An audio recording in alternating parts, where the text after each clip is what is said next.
पंचायती राज और स्थानीय निकाय चुनाव को लेकर के जो बेसब्री से सभी को इंतजार था, फाइनली अब ओबीसी आयोग की ओर से रिपोर्ट जब पेश की जा रही है तो पेश करने के बाद में कहीं ना कहीं स्थितियां क्लियर हो जाएंगी।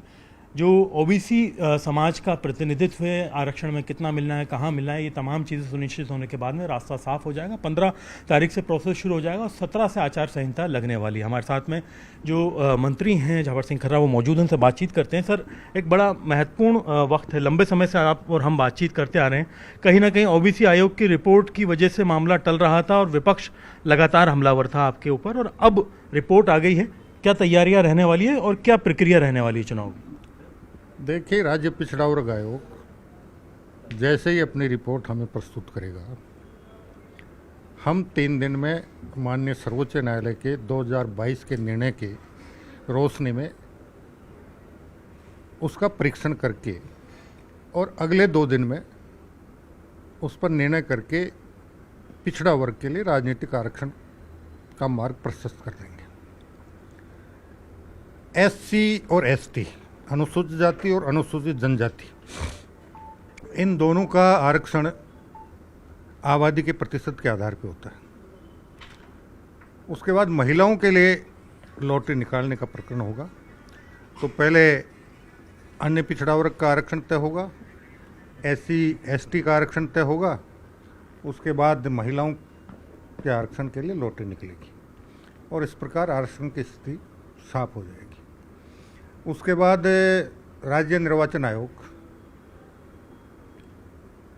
अपने माननीय राजस्थान उच्च न्यायालय में उन्होंने जिस प्रकार अपना कार्यक्रम प्रस्तुत किया उसके अनुसार चुनाव की घोषणा करेगा। उसके बाद अधिसूचना जारी होगी, चुनाव कार्यक्रम जारी होगा और सितंबर माह में नगर निकायों का चुनाव का कार्यक्रम संपन्न होना शुरू हो जाएगा और इस प्रकार ये 1 स्टेट 1 इलेक्शन के आधार पर नगर निकायों का चुनाव 1-1.5 महीने में संपन्न हो जाएगा।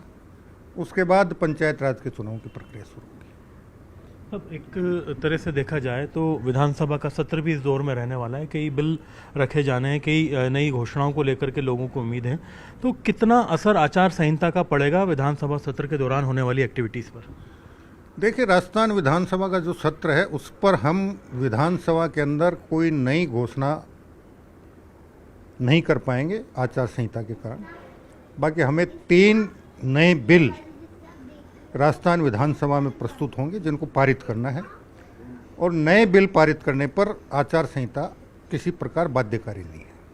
तो कहीं ना कहीं एक तरह से देखा जाए तो जो लुभावन वाली जो योजनाओं वाली या वोटर्स को इफेक्ट करने वाली जो योजना है, घोषणाएं, वो नहीं होंगी। बस जो ज़रूरी काम है बिल का वो आप कर पाएंगे। विधानसभा में जो ज़रूरी काम है वो कर पाएंगे। उससे पहले हमने पिछले 31 महीने में समाज के हर वर्ग के लिए जितना कुछ काम माननीय मुख्यमंत्री जी के मार्गदर्शन में और आदरणीय प्रधानमंत्री जी के मार्गदर्शन में करना था, उसमें प्रदेश की मूलभूत समस्याएं, जल समस्या से लेकर विद्युत समस्या से लेकर जितना काम राज्य सरकार ने पिछले 31 महीने में किया है वो पूरे आमजन को अच्छी तरह से विदित है।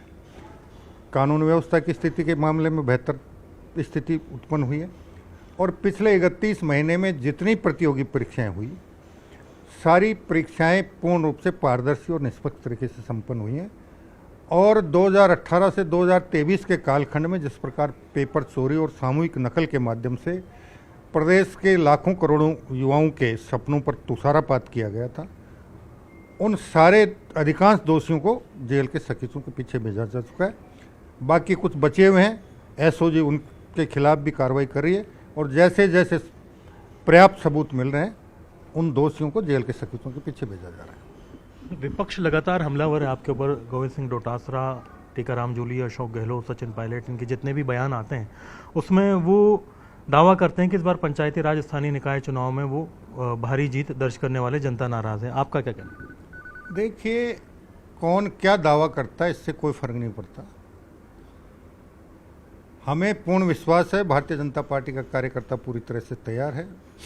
भारतीय जनता पार्टी पिछले 31 महीने में राजस्थान के विकास को लेकर राजस्थान के आम जन को, युवाओं को, महिलाओं को, किसानों को, मजदूरों के हित में जितने जन कल्याणकारी कार्य किए हैं, विकास को जिस प्रकार गति दी, अपने काम के बल पर आम जनता के बीच, आम मतदाता के बीच जाएगी और 31 माह में जो बेहतरीन जन कल्याणकारी कार्यक्रमों का क्रियान्वयन और विकास कार्यों का क्रियान्वयन हुआ है, वर्षों से लंबित समस्याओं का समाधान हुआ है, उन पर आम जनता से जनादेश की मांग करेगी और हमें पूर्ण विश्वास है कि प्रदेश की जनता भारतीय जनता पार्टी के पक्ष में जनादेश निश्चित रूप से देगी।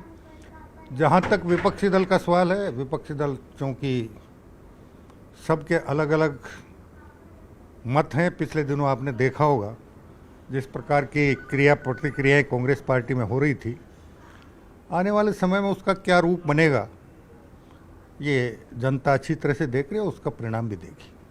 जो विपक्ष के आरोप के अलावा अगर देखा जाए तो जो प्रदेश के अंदर आपका जो सबसे बड़ा एक तरह से घोषणा थी या ख्वाब था, उसे कहें कि 1 स्टेट 1 इलेक्शन, इस बार की जो आचार संहिता होगी इसके बाद में मान के चले कि अगले विधानसभा चुनाव तक दोबारा जो है इस तरह की स्थिति नहीं होगी कि विकास रुके आचार संहिता की वजह। देखिए, नगर निकाय के चुनाव अब एक राज्य एक चुनाव के तहत संपन्न हो जाएंगे 1-1.5 महीने में, और उसके बाद लगातार 5 साल तक नगर निकाय के कोई चुनाव नहीं होंगे।